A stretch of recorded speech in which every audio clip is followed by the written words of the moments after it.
bum bum bum bum bum bum bum like from Final Fantasy VI or something like that. Was that Final Fantasy VI you were just singing? Yeah. What was that? Do do do do do do do do do do do. That are you doing Mog's is theme? that Mog? Yeah. Is it Mog's theme? Yeah. I mean, I love Mog, but like it's just like it's so silly.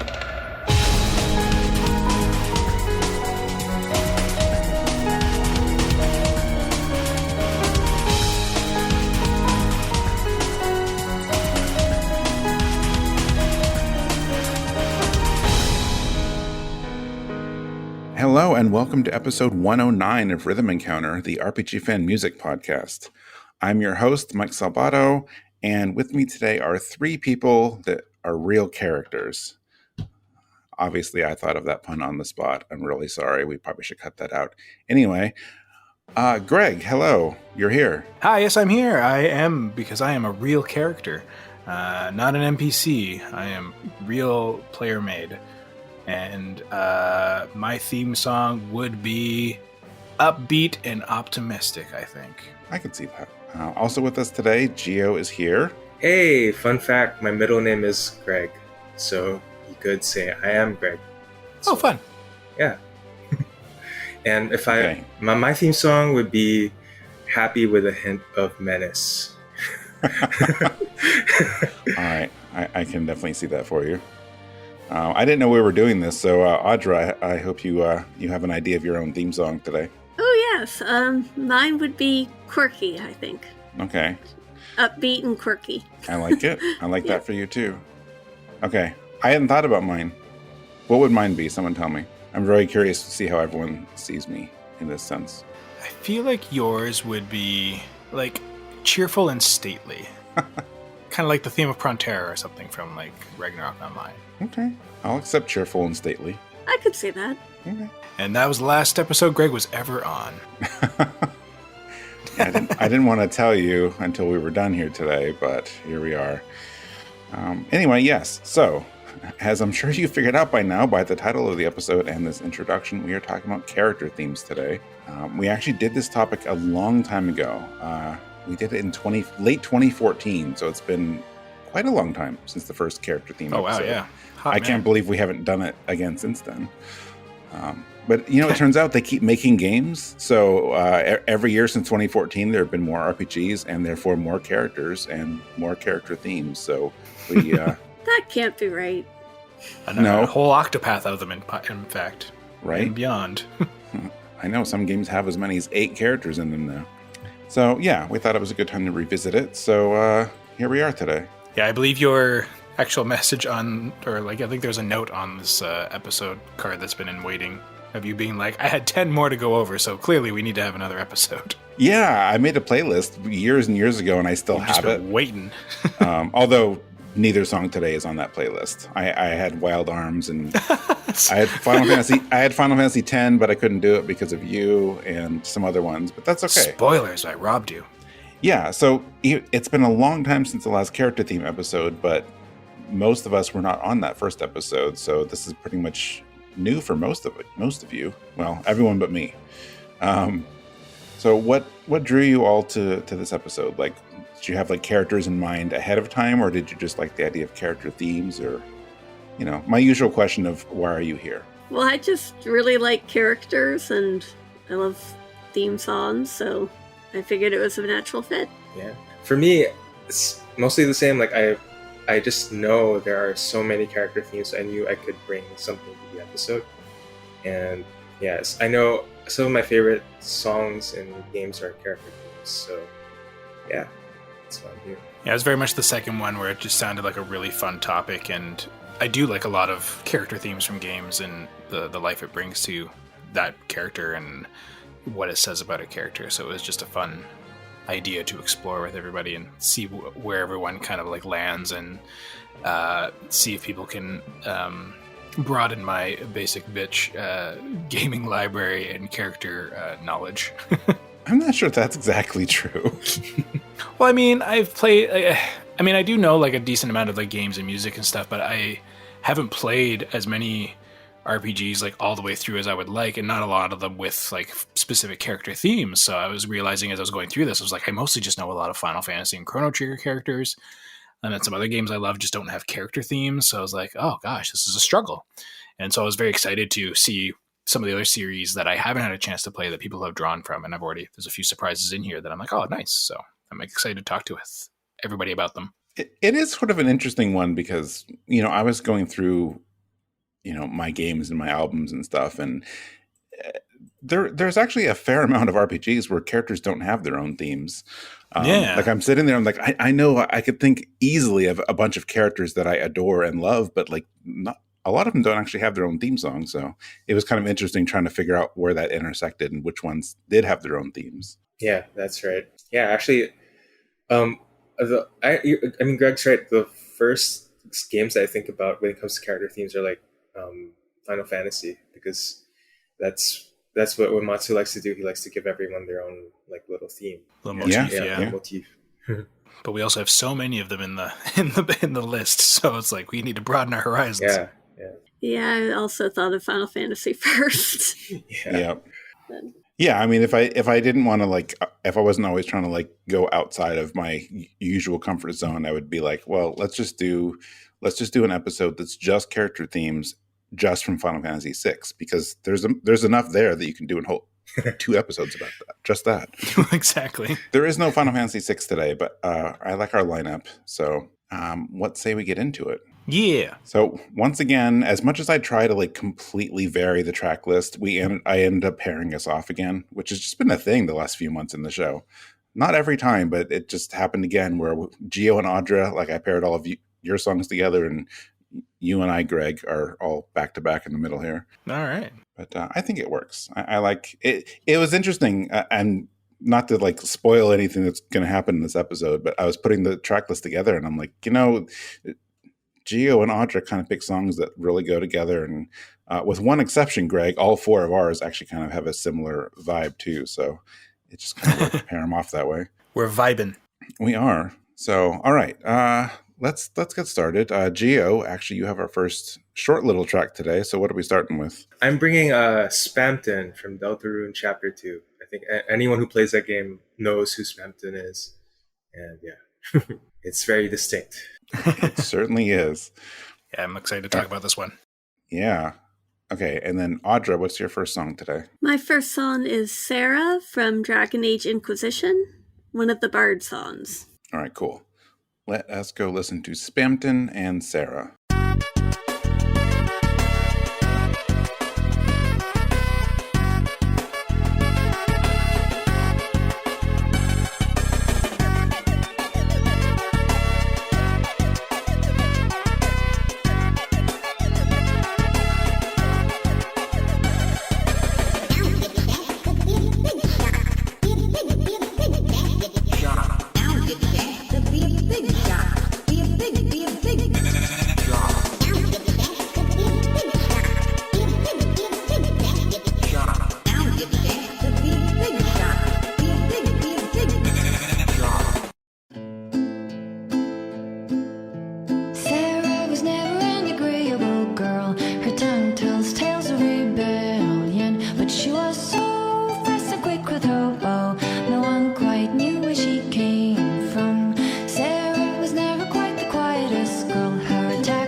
Change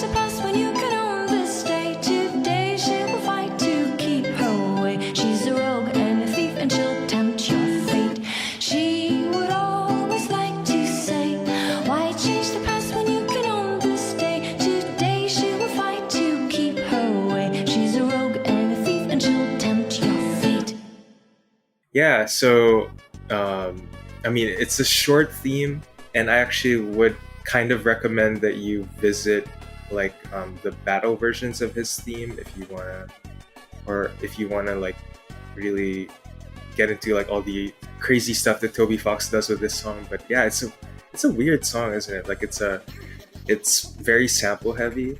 I think it samples like this old commercial from the 90s of like soda.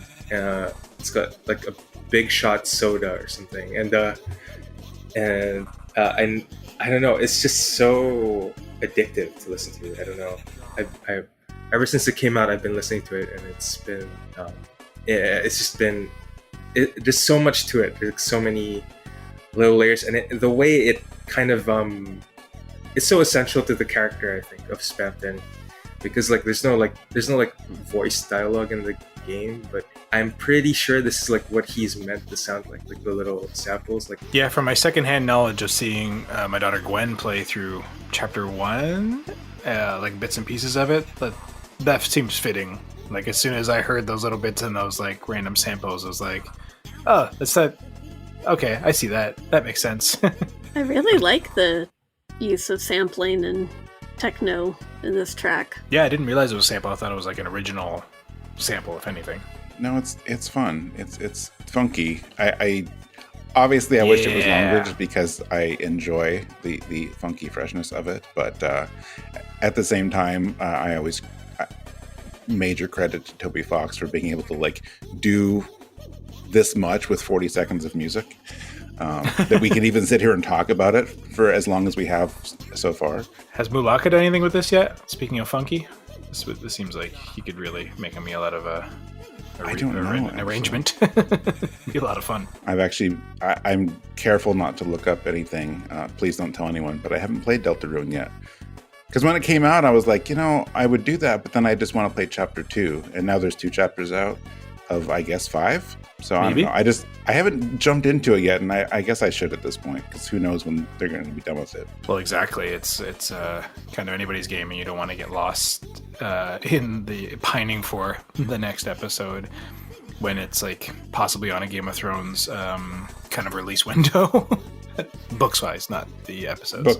It's just like, yeah, it's like, will we ever get the finale? Maybe, I don't know. Or will Deltarune Chapter 5 be, a 2030 release? Oh, probably not that long. No, you like to hope, but I mean, it's good that he is busy with other things that are giving him purpose, I guess. Him being Toby Fox, that is. Right. The royal him. Yeah, I mean, like it kind of, the way it works is like so Deltarune doesn't have voice dialogue, right? So this song is like kind of how the game gives you an idea of how Spamton sounds. It's like, I think the samples like kind of, his dialogue is like kind of interspersed with some of the samples from the commercial, and it's really unique in the way it's implemented. Like the commercial is part of his lore, so. Well, I'll probably end up playing. I mean, I know it will be done at some point, but maybe I should just do it, if only because of potential spoilers, and also because I enjoyed Undertale. So why am I putting it off anyway? Yeah, and it's free, so. Well, also that, like, I'm not. It wasn't even a concern of that, but yeah, you gotta. But it is solid motivation. Yeah, I just want that to be the Geo review. You gotta. It's so good. That's just it. It's the whole review. 90. I mean, somehow we haven't reviewed Deltarune, so. Oh, is it possibly because we're waiting for it all? But well, I guess, but it does exist. We should be doing it, I think. Yeah. Looks at Audra. Speaking of Dragon Age, Sera's song, which is just called Sera, and it's about the rogue elf archer that joins your party in Dragon Age Inquisition, and it's just, I kind of love all the Bard songs, but this one is probably my all-time favorite out of them, so I was really excited to be able to share it here. I think it's so great. It fits for her character, but in a very kind of romanticized way, to the point where, because it plays in the actual game, she makes comments about it because she doesn't like that the bard actually made a song about her. So, which is very fitting for her character because she's very kind of a contrasting character in a lot of respects. And it's a really catchy song, I think. It does get right in your ears. Like, I was pleasantly surprised by this one. I haven't done Inquisition. I have played through the first 2 Dragon Ages, and I've always been eager to get back to Inquisition. It's just been so far down the backlog. So it's kind of fun to hear the characters kind of get these rendition, like these kind of bardic songs about them. And having not played the game, I now feel I know all about Sera because of this song. This very plucky, fun song. Mm-hmm. And that's funny that she doesn't like it. Yeah, she kind of does not like that they made it without her permission and that they kind of got things, they embellished things. She wants royalties. Yeah. It's a very fun song. It fits for her, but also, I mean, I can see where she kind of thinks it sort of almost romanticizes what she does. Well, now I'm curious if see in my notes based on the song, I was thinking like, hey, you know what? She sounds pretty cool. I like to hang out with her or like go on an adventure with her, but maybe it's not the right representation of her. So maybe I feel differently if I played the game. She's pretty cool. I like her. Okay. I think she's a very realistic character. So she has some very big flaws, but she's not bad. I mean, I'm all fine with realistic characters. Yeah. No, I think it's fun. Like I like the way it describes, her and all that. But like the music itself is just a really fun, like I wrote just plucky folksy song because that's just the way I'm describing it. But I can absolutely just picture. I want to listen to the other songs on this little mini album because it's like 6 or 7 songs. I think. They're all good, yeah. Yeah, but it's just like good. It really captures that just like live bar tavern music sound and feel. Mm-hmm. So it's a lot of fun, and the singer here is amazing. I mean, like Elizaveta. Yeah, like very quickly, like she's singing, doing these lyrics at such a brisk pace, but it's still so articulate. And like for me, like on a good day, I feel lucky if I can be one of those things, but certainly not both, and certainly not to music. So I was really honing in on that. Yeah. Yes, I try to sing this song, and it kind of comes out a mumbled mess. So. Well, it's well practiced. Like Elizaveta, whomever she is, knows her art. Like because, like you said, it does have those quick, syncopated, clear notes, and then a lot of like lilting of like between notes and such, the slides that are beautifully executed to essentially make it like the other instrument. Like it would just feel really hollow, I feel, without the lyrics. I mean, the music would be fun on its own, but it adds that much more dynamic with her voice. Yeah. This is the type of song you could hear you could actually see sitting around a tavern fire or something and listening to. Absolutely. Yeah. What makes it kind of almost like the only thing that I would what kind of takes me out of it is that she has like a modern accent and not like a medieval English accent. Or like I can see that. Yeah. No, I'm sorry. I mean, I'm saying that the song is good, but like it doesn't work for me completely as like a medieval, like a period piece. Yeah, period piece. And no need to apologize for sure. You are entitled to your opinion. Yes. Yeah. How dare you not like Audra's song? Get out. I'm sorry. I like the song. I'm kidding. Yeah. I'm kidding. Yeah, it's weird how, I guess, it's something, I feel like, something came out recently. I thought I read somewhere how we have all this like fun bardic tavern music for gaming and games and stuff like that and somewhere there was an article essentially like music wasn't like that. It doesn't, actual bardic or, those like tavern tunes of yore don't actually sound like how we think they sound, how we've romanticized them, I guess, for lack of a better term. Oh, really? Okay, that's interesting. Yeah, and I can't, again, I didn't go too deep in the article. I just remember glancing at it and stuff, but it is interesting that Gio brings that up because it is valid. Music has come far, I guess, and even like, accents and language and such is probably very different from how it could be spoken, but also it would feel out of place, I guess, in Dragon Age because it's a very modern take on how like everything is very modern in its delivery. Right. They're not all trying to be Hennet. Yeah. I can't remember if she was maybe from a different area. So maybe they were trying to say she had like a different dialect or something. But Huh. yeah. I mean, I say this, but then I like The Witcher 3, which is like, there's like a guy there just like with a normal American accent, like dandelion. Just like a, you know. They can't All all be perfect. All right, well, are we going to get sad now? I guess so. Yeah. Let's get sad, Greg. I guess that's my cue, eh?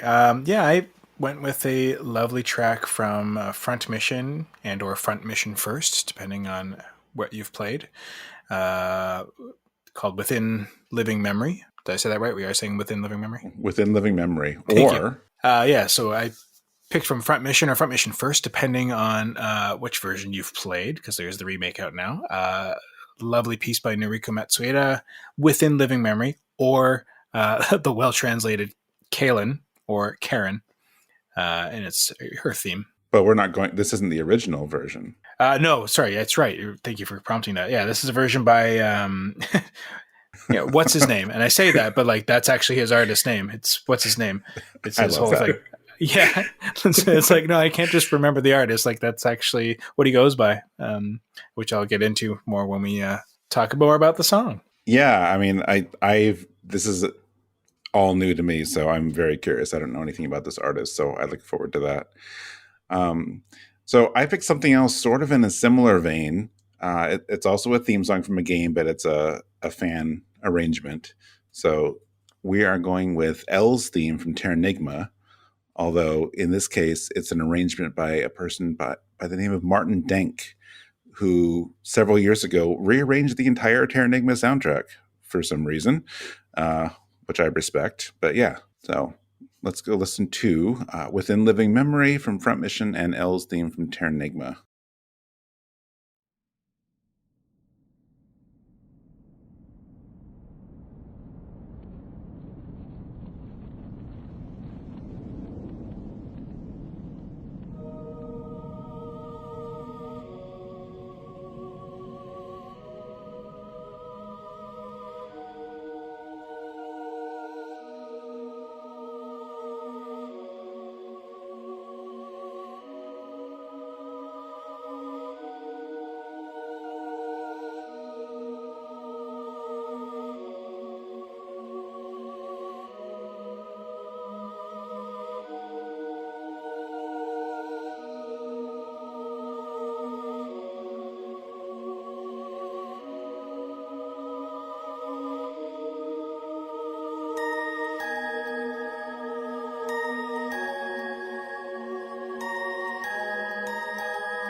So yeah, Within Living Memory is a weird song that kind of lives rent free within my head now and again.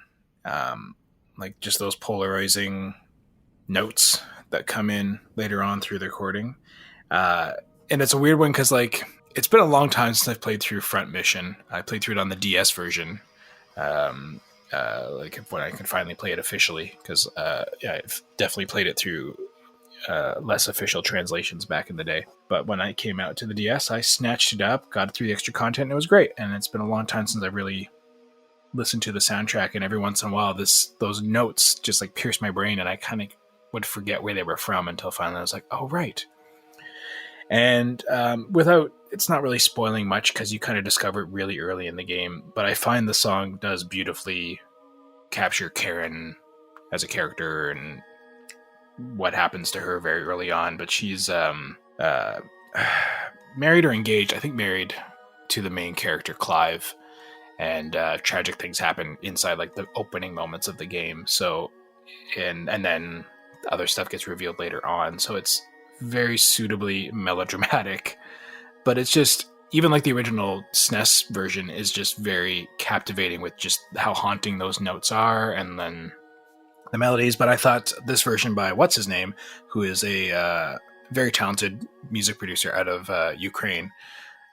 So, you know, go check out his other work. He does a lot of his own original stuff and a lot of other remixes and remakes and such. I've only recently discovered his work, and just keeps pretty true to the source material in this one, but I guess makes it more cinematic, I suppose. I don't know. Has anyone else like played Front Mission or know the original source, know the music? No, unfortunately. Yeah, that's fair.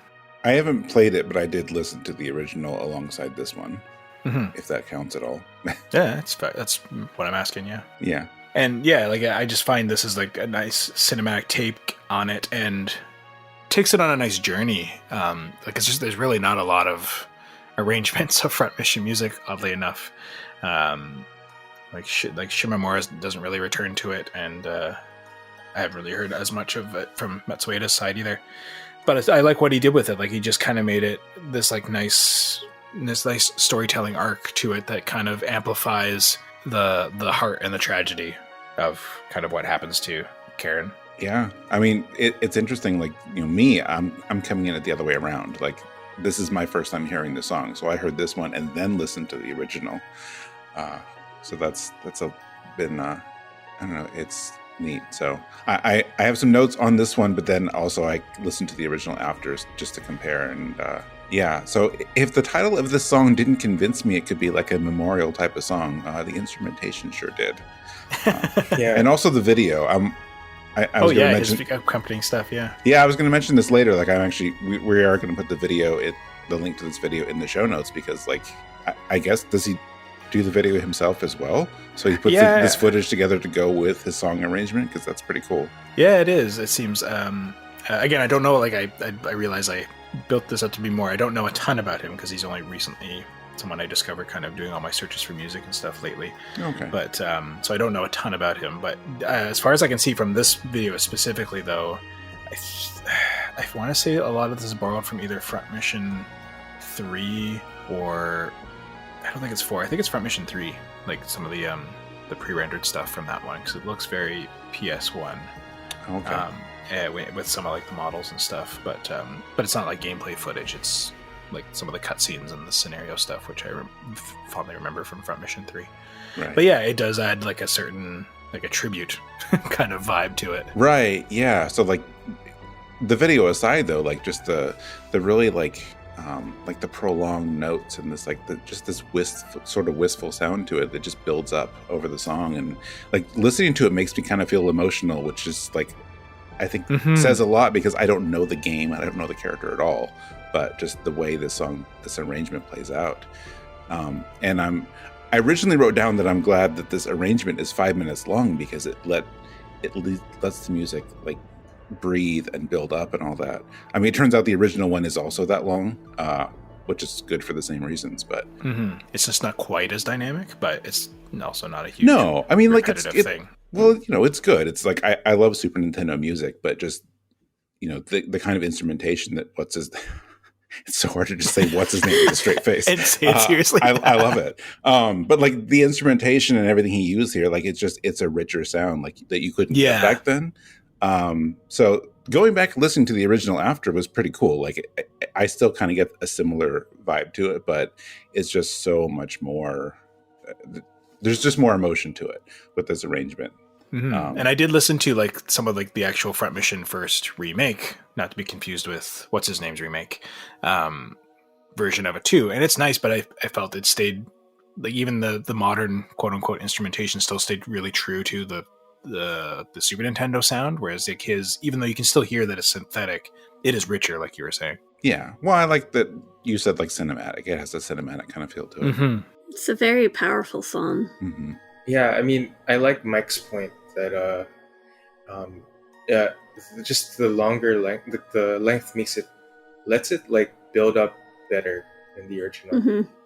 Although, I just listened to the original just now, and then it's quite good as well. Like I think I like the low end, the bass, quite a bit in the original. yeah, that's fair. Yeah, but this one is much better, I think. Yeah, I think like it just does a good job of. I mean, again, I don't want to, now that the game has been released, I don't want to spoil the story of Karen, but it does. Once you know that, it does paint a nice picture of that whole arc of her whole thing beautifully. I especially love what he brings in this one, like around like the 3.5 minute mark, when he really starts to get that really build up towards the end. That's where like what you're saying, Mike, it gets emotional. Like that's where I was like, oh, hits me right in the heart. Yeah. My guess is that this is like an Aerith's theme situation, and something happens to Karen. In some ways. You think so? With a name like Within Living Memory? Yeah. Yeah. I have a feeling you're right. Yeah. This is a Karen you're happy to have around.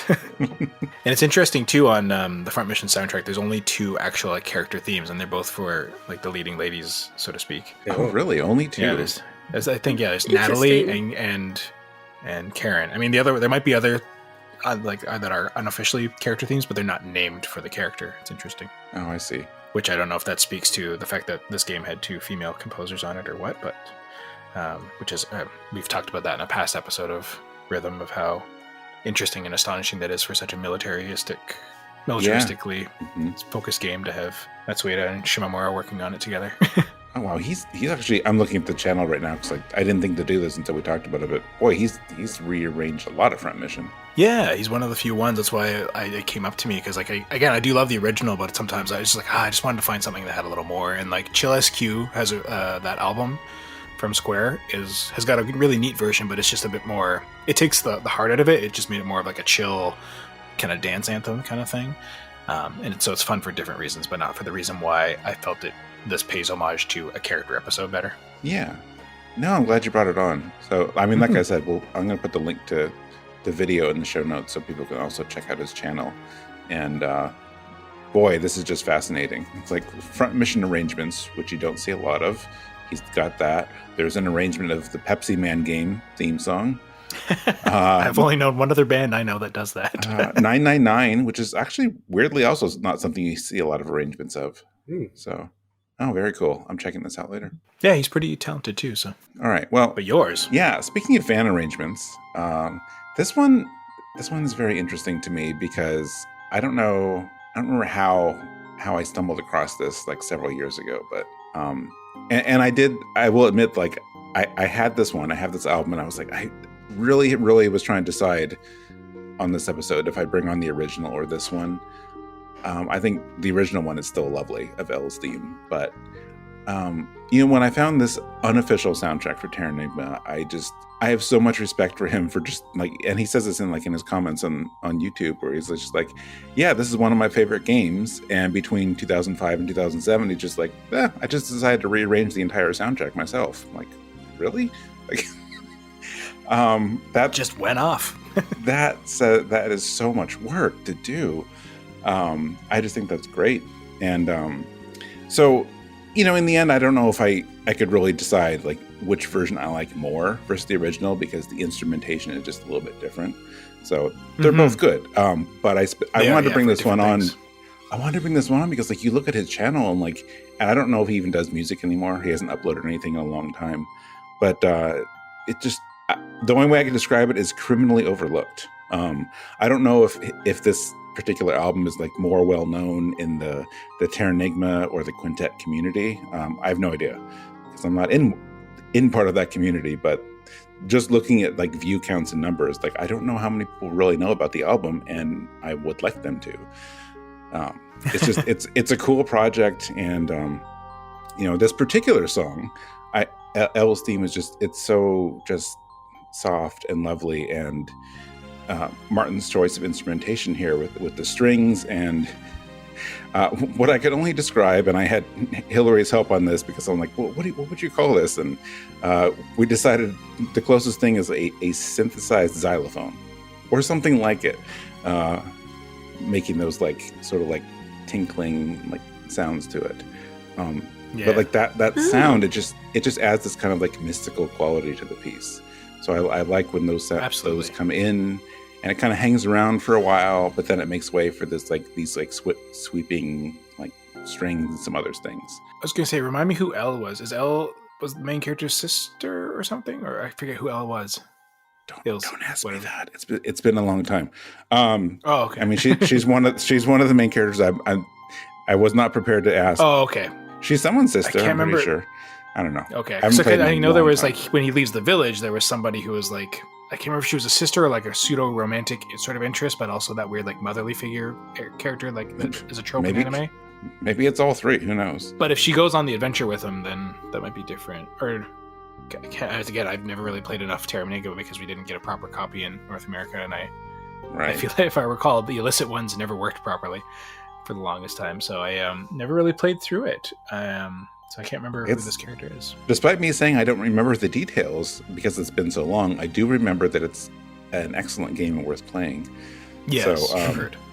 Actually, yeah, the last bit of my note, I'm glad you said everything that you just said, because the last thing I wanted to say on this, besides, like, please check out this guy's arrangement, because, again, he did the entire soundtrack. Martin Denk, right? Martin Denk. Square Enix, or whoever, because I have no idea who owns the rights to this game anymore. Can someone please figure that out and maybe port these games or do some, like, HD remasters? Because when you think about how old these are now and how beloved, I mean, all three of them, but especially this one is, like, there are literally multiple generations of gamers who have never been able to play these games, and that's just kind of sad. So I would love. I know we sometimes you talk about it's like, oh well, look, Square's like, you know, reporting this again and they're putting this back out again, but at the same time, it means that their older games are still available for people who weren't around back then or weren't even playing games back then. So, you know, I like that stuff is still available. So there's so many games, older games, that like there's just no access to them anymore. So sorry, I'm getting all soapboxy here. The point is, these are great games, and I wish people could play them. And it's one of those rare ones that was released exclusively in Japan and the UK and didn't come to North America, weirdly enough, when it's usually the UK that gets looked over, right? I think that's what happened with this one. Yes. I think it was UK. I don't think it was just there, though, because unless I'm remembering wrong, we had been on a few episodes ago, and I think it also got released in Australia. Don't quote me on that. Oh, but okay. I think somebody said so. Like, it was released in lots of places in the world that speak English except North America. Yeah, weird, right? Just like, it won't do good up there. They got other games from us that'll compete. Like, I don't understand why they just didn't do it. But anyways. I don't know. I was 2 years old when this game came out. Oh, thank you. I was going to say that. The song is lovely. Yeah. Better response, Audra. This is a really pretty song, no matter how old it is. Yes. Happy birthday, Greg. Yeah, no kidding. No, the thing is, like, I don't know, like, it sounds tragic to me. Like, it sounds like something happened to Elle, and I don't know what, but yeah, there's a kind of a somber tone to the song, which I really like. I like it. It's very unusual that a character theme is so sad. Yeah. I guess you haven't played this one, but have you played any of the games in the series, Gio? No. I think does ActRaiser count? Is that part of it? No. I mean, there's a similar vibe of, like, you know, renewal and stuff in ActRaiser, but no. I mean, like, specifically, like, these three, it's like Soul Blazer, Illusion of Gaia, and Terranigma. It's one of those It's one of those games that I discovered through RPG Fan, just reading through like the reviews. So. You're welcome. They're not terribly long, but they do, you know, some of the themes, like some of them are sad. Like, there are some sad things that happen, and, you know, some parts of the game, some parts of the world are like just in a bad place, and you're trying to like restore it. So there is a fair amount of that kind of vibe. So I don't know. I think you would enjoy. And Terranigma definitely is the nice natural progression of actually like getting like that in-depth story. Yeah. But yeah, I agree with what you're saying, Gio, that there is certainly a journey here too. There's a reason why Mike felt that these two songs paired so nicely. There is a certain morose, somber tone to whatever's going on with Elle, whether it's her own stuff or how she looks at the main character or what it is that affects her. One thing I'm missing in this version by Denk that was great in the original is there's like a sort of like echoiness to like those open notes. Yeah, that's true too. I think that would have been just really nice. It just adds that extra, like, it's not really time travel, but just like that weird dimensional travel kind of, that added level of magic. But I mean, already it's still beautiful and magical in and of itself. But yeah, his version is so cool too, because like, I kind of almost didn't clock right. This is a rearrangement, remaster, whatever that he has done, because it sounds like how I would think it would sound. It's got that whole thing, the nostalgia lens of like, this is how good it sounded then, right? No, but it wasn't that clean in quality, but still, like, he's done it enough of an homage while still making it his own. It's in a way, it's almost like how some of the arrangements came out for the Final Fantasy Pixel remasters, where like, yeah, it's easy to listen to some of those songs and be like, oh yeah, this is what the song always sounded like, right? But not always. So I think that's an interesting way of arranging things. So I appreciate that. Yeah, it's beautiful. Yeah. I like the copious use of, I don't know, is it clarinet, or I don't feel like it's low enough to be. No, it's not oboe, but I'm always blank on the name of it. There's oboe, the clarinet. What's the one in the middle? Somebody help me. The one in the middle. Where's Pat when I need him? A bassoon? No. Bassoon, yeah, bassoon. That's what I'm thinking. Thank you, Gio. I feel like it's a bassoon. Thanks, Gio. It's like, yeah, there we go. I didn't know I knew that. You surprised yourself with your musical knowledge. Yeah. Musical sleeper agent. I've triggered and unlocked it. Be right back, guys. I gotta go write a sonata. No, you know where I got that? It's to say I used to mess around with our keyboard as a kid. Like I messed around with all the like little instruments. Yeah, that's fun to do. Yeah. Oh, I love. Yeah, we did that too. It was like, oh, I'm playing a piano, but it sounds like this. What Yeah. would the Mario theme sound like if it was all lasers?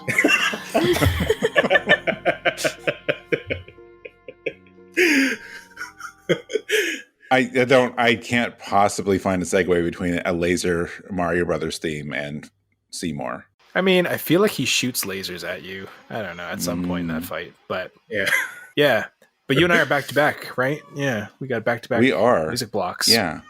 So yeah, I chose my next one. I think that's where we're going. We're segueing away We from are Final segueing. Fantasy X, which we haven't had enough of in RPG fans rhythm encounter here.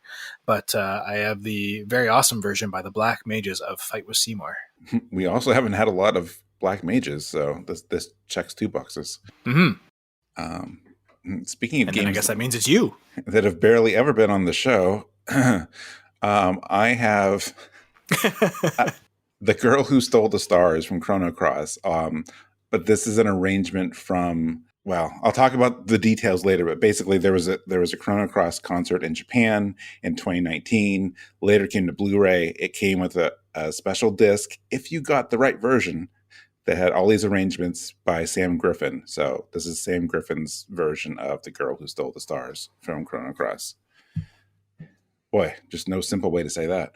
So yeah, let's go listen to Fight with Seymour and The Girl Who Stole the Stars.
So it took the Black Mages actually to make me appreciate Fight with Seymour, and it's partly why I wanted to bring this version. It was weirdly when I really started thinking about this topic, because I was on the last episode as well, so my brain was focused on that music for the longest time, and then had to reset in between. It was Jono on the concerts episode actually who brought on the Matoya's theme from the Black Mages as well, one of their lives thing, and I was like, oh yeah, there isn't a lot of Black Mages. I want an excuse to bring that on. Fight with Seymour, that's a character theme. I'm doing that one. Get your chocobos ready. Seymour. I hated that fight so much, which is probably why I didn't like this song. I died way too many times until I think I finally figured out the gimmick, but that's probably why I didn't really like the song. But when I got this album from the Black Mages, it was one of the tracks that just rocked for me, and I was like, oh, why did I not like this? And that's probably why. But I love when those cymbals come in and just emphasize the and all Uematsu is rocking organ work in this whole thing. There's so much talent in this band that I'm so sad it's gone and became the Weird Papas and then left. And there's just having all of these fantastic composers for RPGs in the same band, just upping the ante constantly with each other. And this song, just ripped out of the game, it explodes to life even more so with just all of them playing these live instruments and bringing their talents to the fore with some just incredible guitar work, incredible organ work.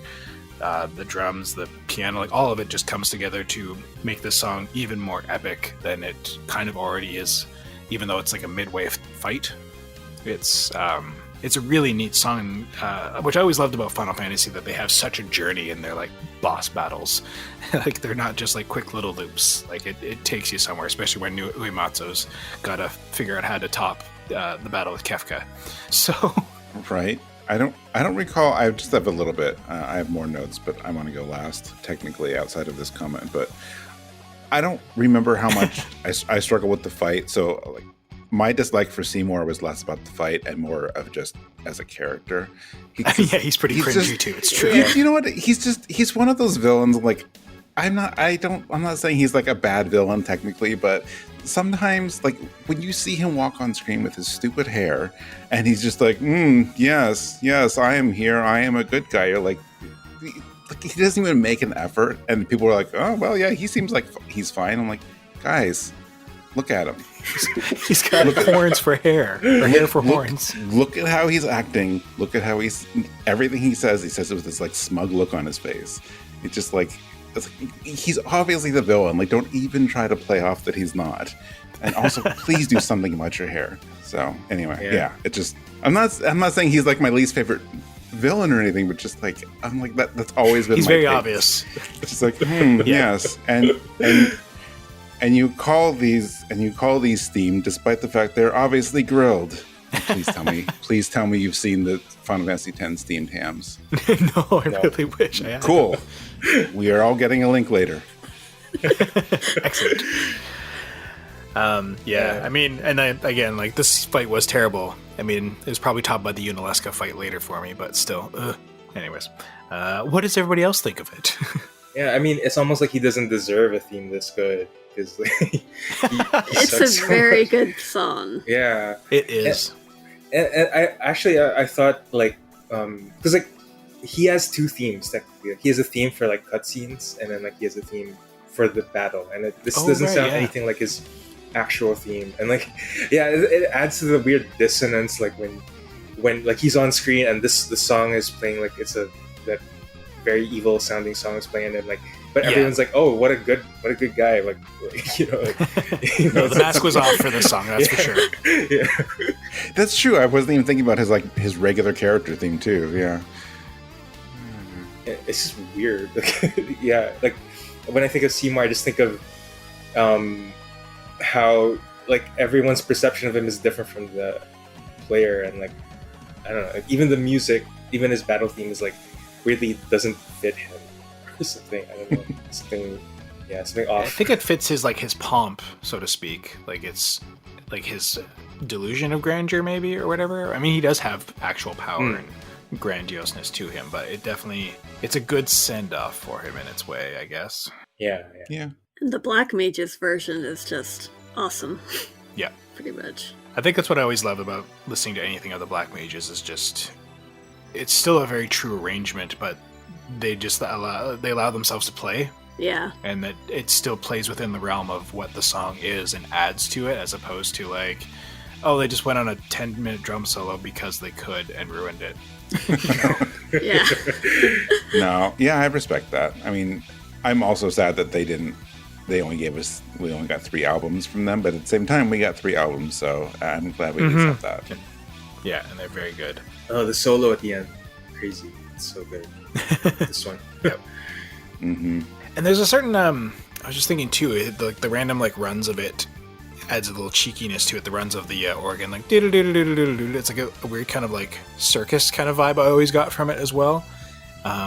Which again I feel is very fitting of Seymour. Just like not so much like he is a circus, but like it feels like he is trying to like it's a bit of that callback to him being a bit of a clown kind of thing or something. I don't know. Right. It's interesting. All right, so I'm sure you guys know that I have this spoken or unspoken rule where I try not to overdo it with like Square Enix stuff on the show. But I also have to admit that, especially once, many years ago now, like once the companies merged, like there's so much music that kind of falls under Square or Enix or Square Enix that it's hard to avoid that. So at the very least, we have a list of games internally that, we try not to over-represent and keep things fresh. And yet somehow Final Fantasy X has only been on Rhythm Encounter 5 times. And bizarrely, those 5 tracks are 3 versions of Besaid and 2 versions of Xanarkand. So I'm not sure how that happened.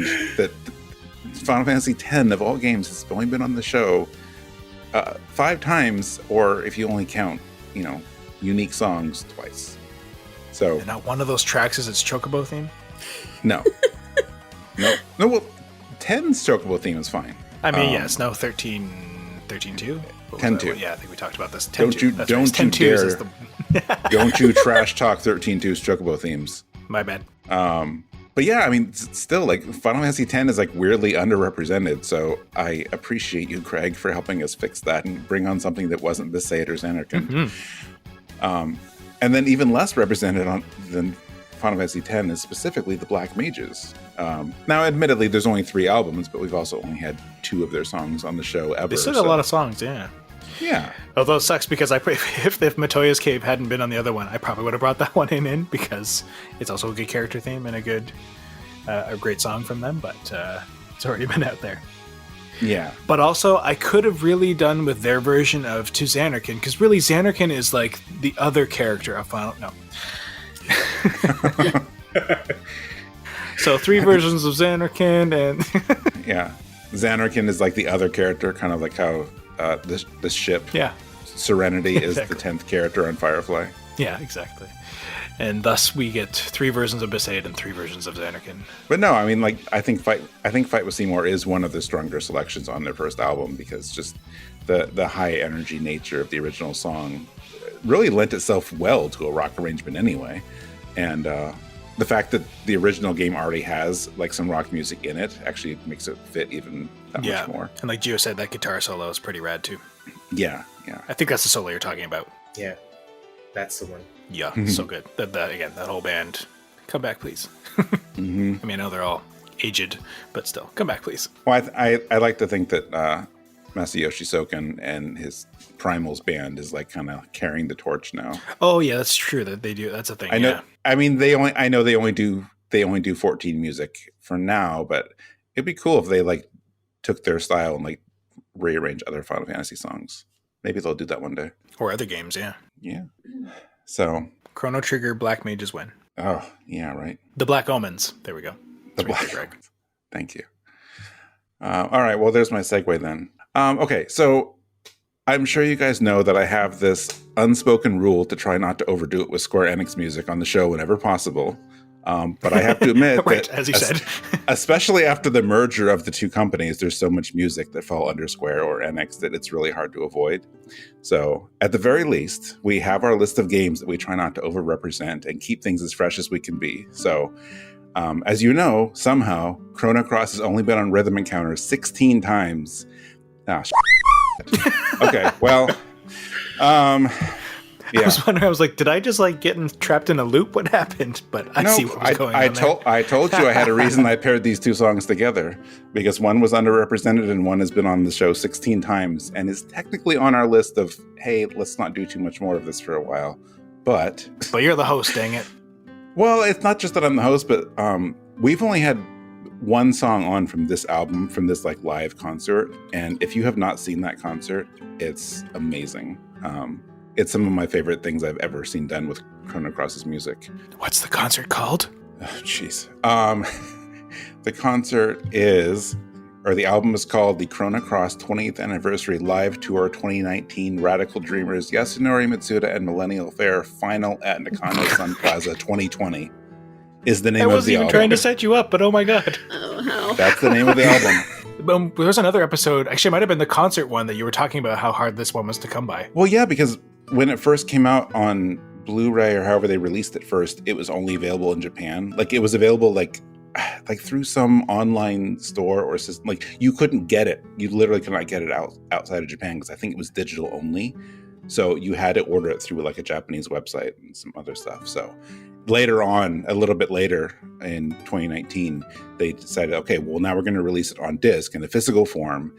and you still had to order it from Japan, but like you had to order from a Japanese website, and like Mitsuda's studio actually put up a page in English with instructions on how to use this website for international users because they wanted people to get it. It just took them that long to localize the title.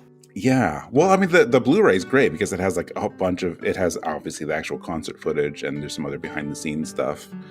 And then as far as this song today is concerned, if you got the limited edition of that one, it also came with an extra disc. It came with a 12-track CD that's only on that one. Like, as far as I know, they've never released it elsewhere in a standalone disc or digital or anything. So you had to get it with this limited edition one.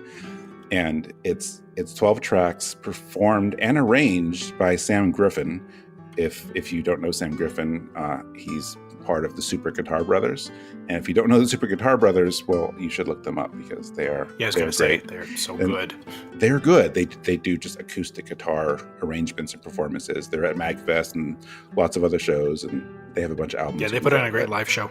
They're fantastic. Actually, that's how I found out about them, was like many years ago. They were at one of the first MagFests I went to, and I don't know if it was like a Zelda song or a Chrono. It might have been a Chrono Cross song. I don't know. But yeah, so somehow or another, Sam Griffin got involved with this and with Mitsuda and got to do this whole album of his own arrangement and performance. And it's so good. I love it.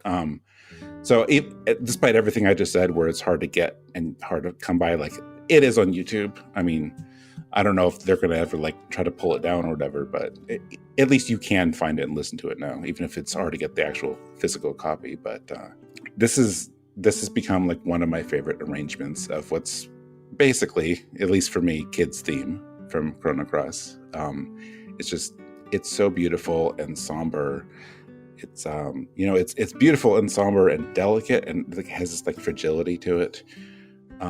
And the original song has that too. Like if you've ever heard it, and if you know the game, I'm sure you've heard it. But especially with that little like voice kind of. Yeah, see, that's the key. Like the original song has that too. Like it has those qualities too. And for me, a lot of that is due to those vocals. Like the vocals are just so sad, and it's really hard not to like get choked up. At least for me, like listening to that. Like I'd go so far as to say that like, the vocal work on the original is probably like the defining thing of that song. So that we have this acoustic guitar version that doesn't have that. It doesn't have any of the vocals. It's just guitar. It's so impressive to me that he was able to capture the spirit of that song and not rely on the vocals or not rely on anything that the original one like used to really get that emotional like aspect to it. And so no vocals, just instrumentally and just guitar. Like that's it. And it works so well. It's just gorgeous. So it's so much that it makes me like look over at my guitar in the corner and I'm like, I should pick that back up. Why can't I play you like this? I know. It's like, I make this work. Like I need to do this too. Yeah. Oh, right. There's dust on you. That's why. Yeah. Yeah. I have the same guitar looking at me with disdain. I found myself, I thought I would miss the vocals as well. Like, I thought I would miss that. But then when I listened to it, it's like, oh, no, it's not the same vibe, but it's just as amazing, I think. And I definitely need to watch. Way, right? Yeah, I need to watch that concert now. I know I saw it at the time back then. I need to find a way to get a copy or something. I mean, it's just an amazing version of the song, I think. Well, it's got a lot of heart. Yeah, like, yeah, I mean, you listen to any of the Super Guitar Bros stuff, like they just are such nuanced, talented performers, and that they can inject, or that Sam can inject again so much with the dynamics that he brings to the guitar in this, and even like using sliding on the strings as part of it too. Like it's kind of like catching your breath sort of moment. It's easy to just get lost in. It would have been a whole breathtaking moment just to be in the concert hall with just guitarists playing that. This wasn't part of the concert though. Oh shoot, right. Sorry. Oh. No, it's okay. Like this was recorded just for the album. Oh, sorry, I misunderstood that. That makes it even more special. Yeah. Yeah. Now I just want them to play it whenever they tour. Now I better go watch after, because I'm going to be embarrassed if it turns out at the end of the concert there is a separate video footage of this, right. but I don't think so. I don't think this was like It's all good. on stage. That makes more sense, actually, now that you mention it, because I was just like, I didn't know Sam was touring back then, let alone a Japan-only concert. But yeah, I was just trying to wrap my head around that. So that makes more sense.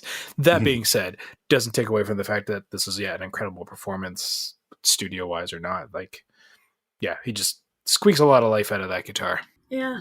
Mm-hmm. So we are somewhere in the show notes. I think I already put it in here, but yeah, we'll have a link to the song or the album, because it's really the only feasible way for most people to listen to it at this point, because I don't know if you can buy the album anymore, at least not this version of it. So yeah, I would recommend checking all of it out. Well, I'm left with warm fuzzies. My goodness. I'm glad. All right, we've come to our last block. So we have one more from Gio and one more from Audra. So what are we going with now, Gio? Yeah, so I'm bringing the Tomboy Princess's March from Dragon Quest IV Chapters of the Chosen. Specifically the version on iOS and Android, because it's a bit higher quality in terms of samples. Ah, right. Yes. All right. And Audra, what's our final song today? The final song is Grimcats The Phantom Thief from The Legend of Heroes Kuro no Kaseki Super Ultimate Arrange album, which is an odd title, but I think it's the second we talk about that rolls off the tongue today. Yep. All right. Let's go listen to the Tomboy Princess's March and Grimcats The Phantom Thief.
は誰だ一瞬も見逃さない富や名声なんて陳腐に聞こえてくるものあなたの心に聞いてみてほしい人の裏表を操る正体はなんだよ隠せないほどにあるがままの仮面かいつは頭まの素顔かどっちだがお好みが教えて差し上げる正義のためだけに今宵も空に舞う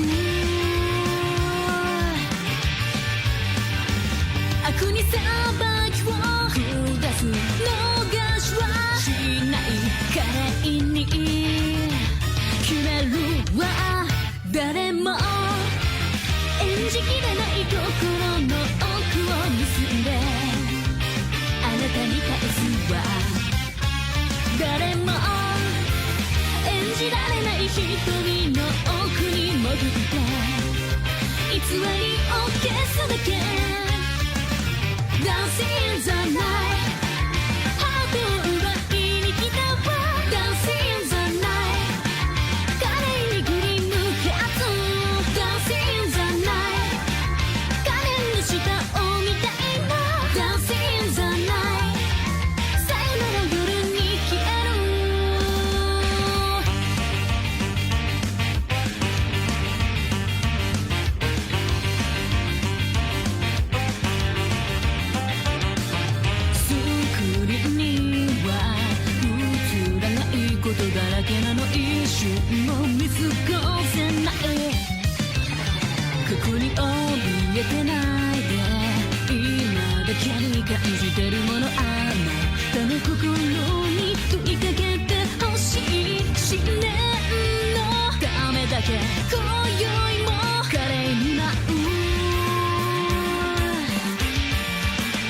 Hey, so yeah, the Tomboy Princess's March, also maybe known as Princess Elena's Adventure. Who knows? Because Japanese translations. But yeah, this is one of the I'd say fan favorite themes from Dragon Quest IV.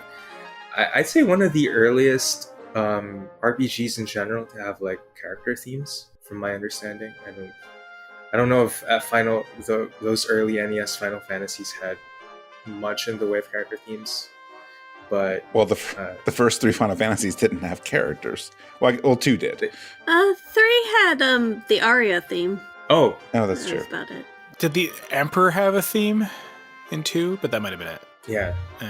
Yeah, certainly. Yeah, you're right. Not like characters, main characters. And Dragon Quest IV is known for like having like a special focus on characters. Like in general, like each character has like their own little chapter, and then they all converge in the middle of the game, chapter 4, and each member of the party. And like Elena is special to me because like that's when I kind of fell in love with Dragon Quest IV, like the hilarious nature of her story. And like she's a real character, and like she's just like this spunky little princess who doesn't want to be a princess, just wants to like explore the world and stuff. And the song is like kind of perfect for her because like it's this little boom boom boom boom, like it's like a puff puff. I'm gonna explore whether you like it or not, Dad, the kind of thing. And then like it just, and then in the end it like kind of becomes a bit more sprawling, like more befitting of like an overworld theme, because this is like technically like her overworld theme, like what you hear when like she's going around the world map. So yeah, it's a really lovely tune, very memorable for me, I would say. She's probably one of my favorite Dragon Quest IV characters too. Agreed. So Yeah, I love this song. yeah.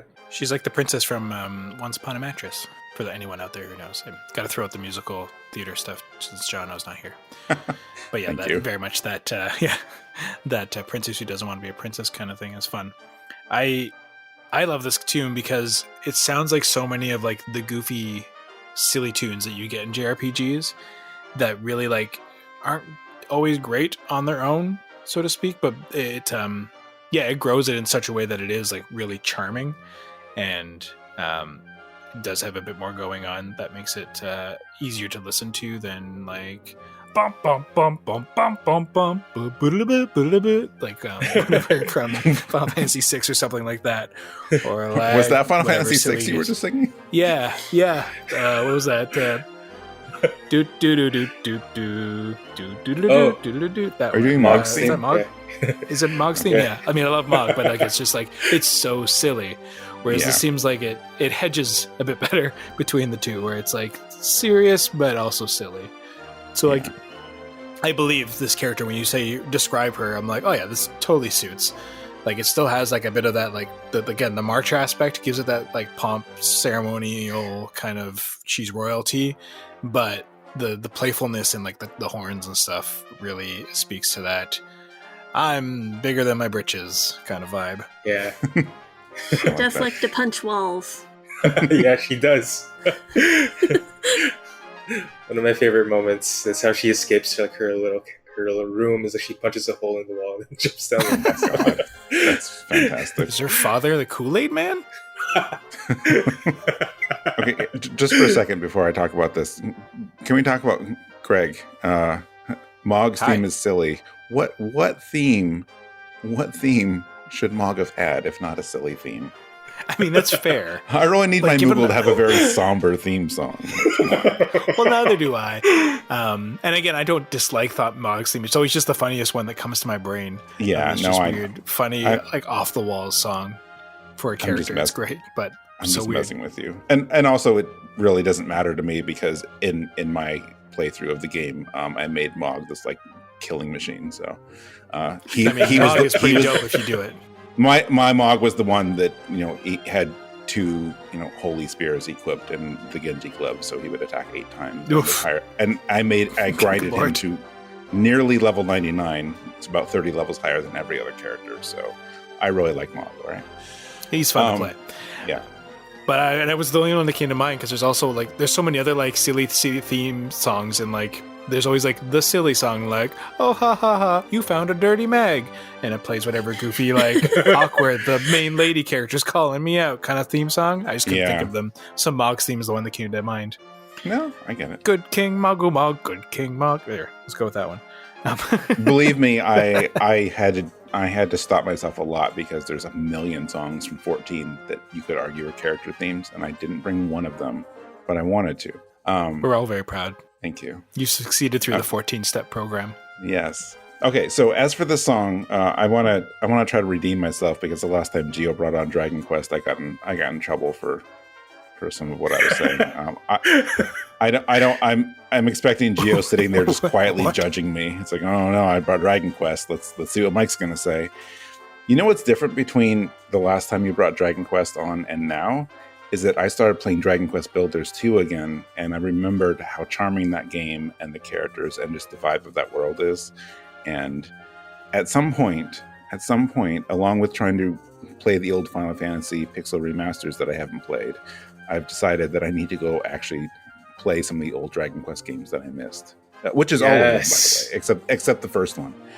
So I will be talking to you and Wes about like where to go. I think I'll be playing like 1, 2, 3 on Switch, and then after that, I don't know, probably mobile. I really want to do 5 and 6 based off of like Solosi's recommendations too, for that matter. Like there's some, they're charming. 5 is the tearjerker. You gotta play that. Oh, I'm fine with that. But yeah, this song, this one is just, it's very fun. The horns here really make it for me. Those like, I don't think there's really a shortage. Again, I'm not an expert on Dragon Quest music, besides like the handful that they always shove into every promotional trailer, which is like, there's more music in this series. Like, it's just so weird. But anyway. Yeah, they always come up like, hey, tell me if you've heard this one. And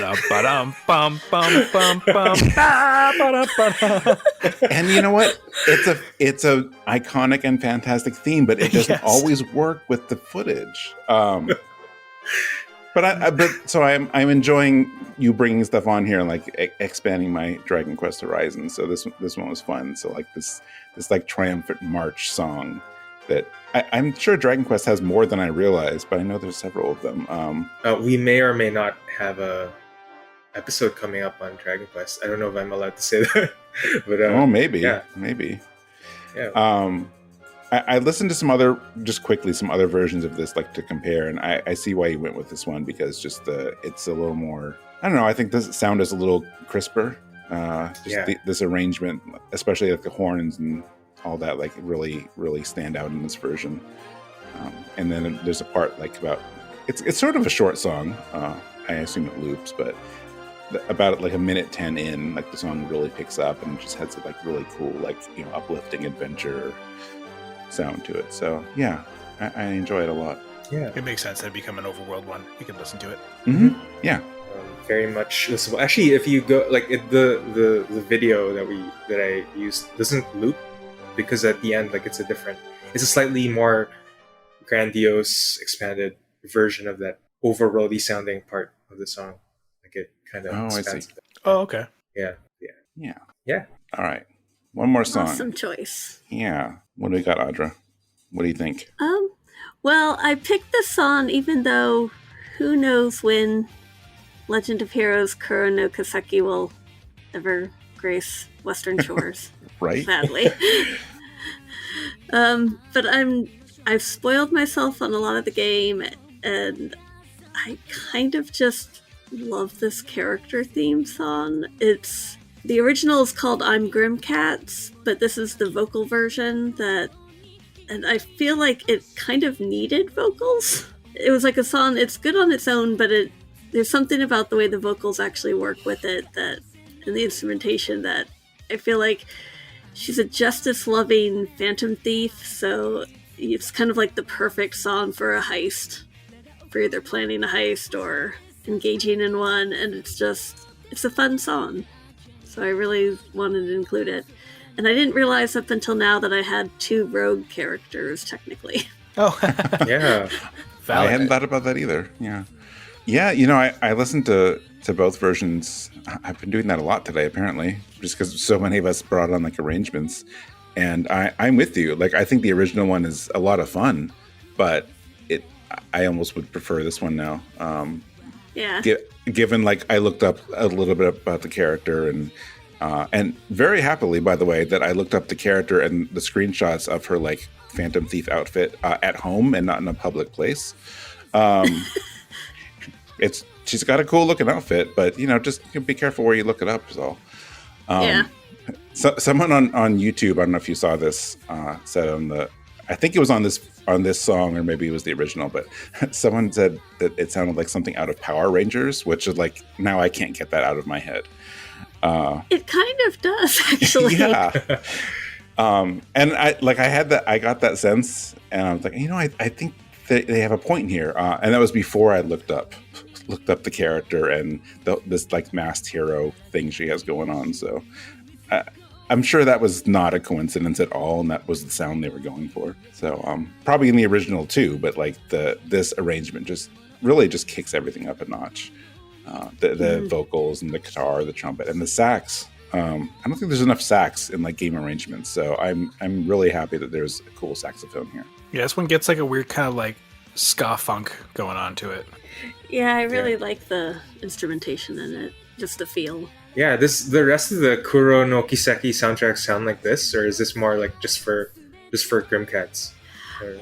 I think this is more representative of Grimcats, but I do think some of the songs have a little flavor of this too. Yeah, I see. It's interesting. I kind of didn't expect it to sound like this when I first heard it, and I found it really very listenable. I listened to it quite a few times. The sax is really good. Yeah.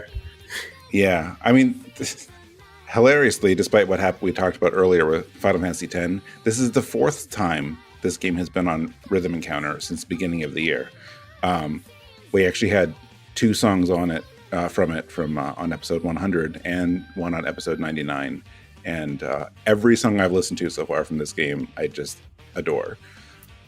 Yeah, I'm obviously not an expert on any of these games or their series, and I've heard a lot of stuff I do like, but so far, like, I've heard more from this one than I've liked than any other Trails game so far. I've been really impressed by it. It's a fun change from what I usually come to expect from the bits and pieces I've heard from Falcom, which is nice. I've been surprised twice now on recent episodes with Falcom music that I was like, oh, I wouldn't have known that was Falcom. Mm-hmm. It was like, where's the guitar? It's great, and I love. Again, I know not much about any of the Legend of games, but is this Phantom Thief thing in relation at all to the Phantom Thieves also from like Persona? Is there any correlation between that, or is it just a title that's bandied about that I didn't know is like an accepted class in JRPG or in RPGs? I believe it's actually an accepted class, pretty much. Oh, okay. There's Phantom Thieves in a lot of anime and manga, too. Interesting. Yep. Just steal your soul, your heart, or whatever. Or like, usually it's rare riches from corrupt people, usually. Oh, okay. The Robin Hood thing, yeah. Yeah. Sorry, yeah, I might be wrong, but there's like a Phantom Thief and Sailor Moon. Oh, okay. I think there might be. I'm not as familiar with Sailor Moon. Yeah, I didn't get far enough in, but that sounds vaguely familiar. There's one in Code Realize. But yeah, I didn't know it was that. Yep. My only context for Phantom Thieves is the Persona stuff, so I didn't realize it was so broad a term. To be fair, there's been Persona 5 tries to work its way into as many other games as possible, so I understand why you That's what I was thinking, right? It could I have was been like, a crossover, yeah. There is another kind of Phantom Thief character in Legend of Heroes, so I wonder if there's like a connection Oh, that okay. I'm not sure of. Yeah. Maybe so. Now I have to which look game? stuff. From Trails in the Sky and Trails of Cold Steel and probably the Crossbell games. I haven't gotten a chance to get too far into them yet. But, Oh, okay. yeah. Well, it was a fun choice. I'm glad you brought it on. Oh, thank you. Yeah. yeah, it's a nice palate cleanse compared to, I guess, a lot of the other stuff we listen to. So it's just a very like active character theme. Like without knowing it's a character theme, I've also would have thought it to be, like a special battle sequence or something, right? Yeah. So it's very exciting and very suitable to that. Yeah, that kind of like superhero costume change kind of vibe. I did try to like more or less structure this episode in a bit of a roller coaster. You know, I did. If you look at the track list, it kind of started in a high place, and then we got some sad stuff, and then I did want to end on a higher note. So that was actually the intention. It definitely worked. Thank you. So, All right. Well, that's our show. See you later, everyone. Oh wait, I gotta do Okay, bye. I gotta do the outro stuff. Okay. As always, that was a lot of fun. Thank you, everyone. So we're here at the end. So let's do some housekeeping stuff. We only had 2 games today that made their debut on the show. Every other game on here, or every other song on here, has been on the show in some capacity. But this was the first time we'd had either a Deltarune or a Dragon Quest IV song on. So. Oh, Dragon Age. Oh, right. No, sorry. I'm sorry. That's okay. Yeah, no, Dragon Age has been on. Not the Bard Songs album, but... Oh, okay, sorry. Did I say Dragon Age 4? I feel like you did say Dragon Age before when we were talking. No, Yeah, I mean, earlier. right now. Sorry. Like right now, did I No, you say said Dragon Quest 4. Okay. Oh, I'm like, yeah, am I sorry. losing it? Okay. Okay. That's fine. I mean, it's possible. So yes, if I didn't say it right the first time, yeah, Deltarune and Dragon Quest 4 were new to the show. So thank you for both of those, Gio, for being original today. thank you. I like doing that. Yeah.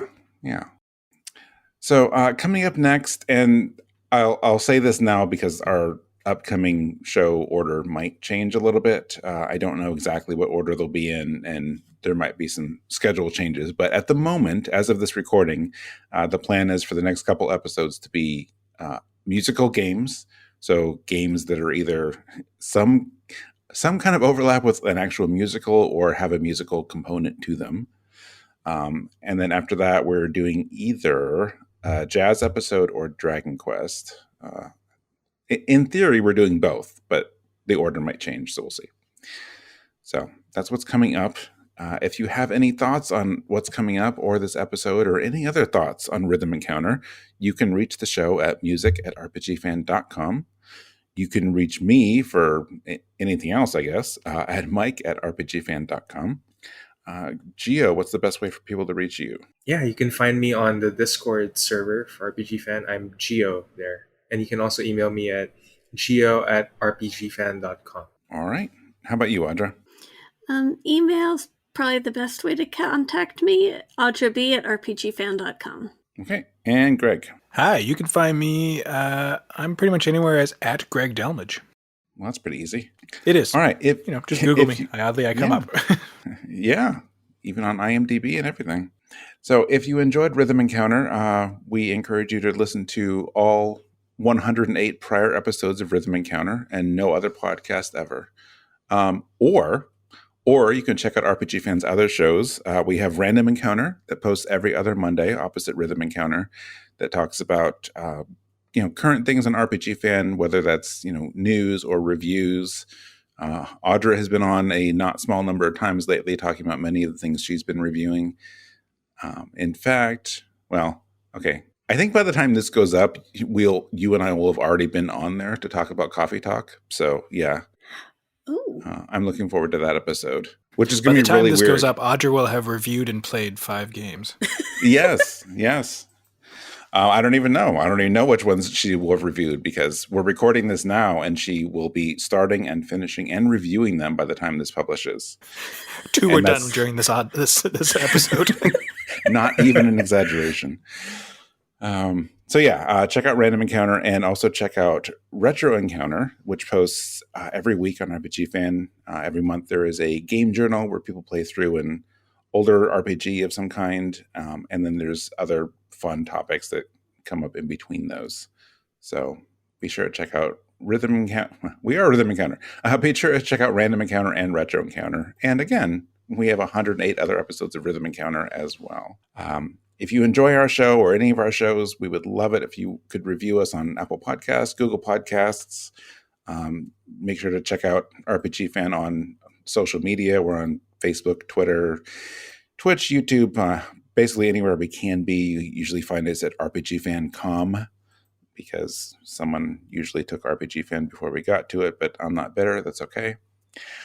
And that's it. Our last thing today is our bonus track. And Greg, you have our bonus character theme today. Yeah, I always like getting songs from this album out. It's the really awesome OC Remix album, Heavy Troopa is ready to launch.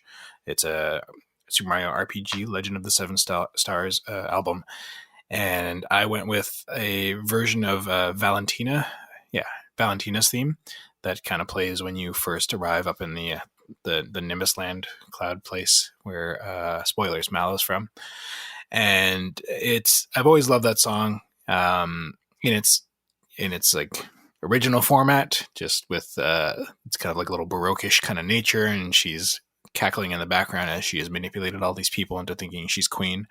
So I've brought 2 villainous tracks on, and this version, Castle in the Sky, from that album by Nameless, it's a rap that kind of like tells this like journey of the heroes being kind of dragged down and ready to face this terrible woman. And it's neat. Kind of tells a little story in the rap, and adds a certain edge to the song that's a lot of fun to listen to. So I hope people like it.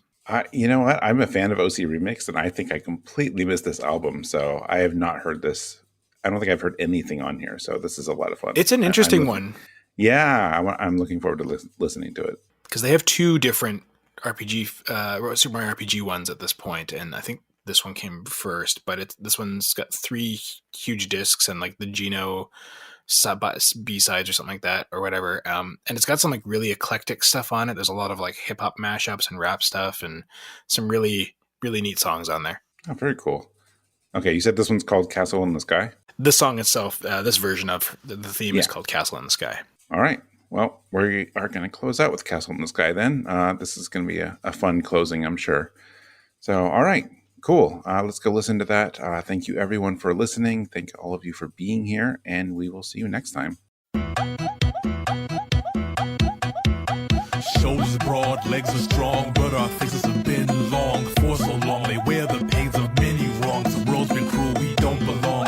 In this land where dreams are gone, but change will triumph over throngs of evil pawns. Smash until they're all gone, a day's dawn. Hear the song, it echoes all the way from murky sewers to above the earth. Resounds up in the halls of the castle in the sky. The royal chambers are alive with the hope that heroes rise and take them back. take as their prize. In the heavens up high, there's a castle in the sky. Its lonesome halls await, eager for us to arrive. In the heavens up high, there's a castle in the sky. Its gates are open wide, only when we heroes rise. Most foes we face are rarely monstrous beasts. Dragons, ogres, we encounter least. In the fight for world or dreams, our enemies are often charmers who ride serpentine creams and use the forked tongue to deceive. Men for dinks, snakes in the grass is definitely a fool. A bourbon scotching is an idiocy with a colorful plume. Many fall prey to the display, but it's okay since much has been done by a few against the odds. Indeed, it's true, see through mirages and look beyond facades. They look beyond facades. In the heavens up high, there's a castle in the sky. Its lonesome halls await, eager for us to arrive. In the heavens up high, there's a castle in the sky. Its gates are open wide, only when we heroes rise. We're the ones we've waited for, fought so hard to charge these doors, storm these gates. This is fate, our battle to take back our palace up on high. Makes the firmament shake, fire in the sky, fire in the hole. Conquer foes and take their gold, reap what you sow. Oldest story ever told, and the rooster has come back to the nest. The less fortunate pauper returns to become the prince.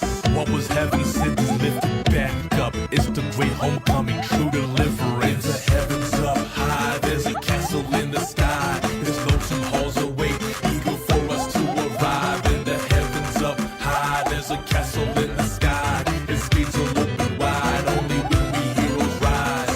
You and I combine, have the strength to put fallen stars back in the sky. There's no line, no boundaries to the power that resides deep within our being. The benign becomes sublime, and our true might ignites a whole host of possibilities before our eyes. Each one shines bright like a candle in the night. Our dreams grow brilliant and numerous in the midnight sky. As long as we protect them, they will surely never die. In the heavens up high, there's a castle in the sky. There's a lonesome hall. There's a castle in the sky. Heroes rise. There's a castle in the sky. See, the problem is I'm not sure anyone here can do a good Geo impression. Otherwise, I'd be like, Greg, just be Geo really quick and introduce this song. I haven't talked enough with Gio to imitate him yet. Sorry. Isn't that an actor thing? Can't you just like hear him say a few words and you just become him? Is that not how this works?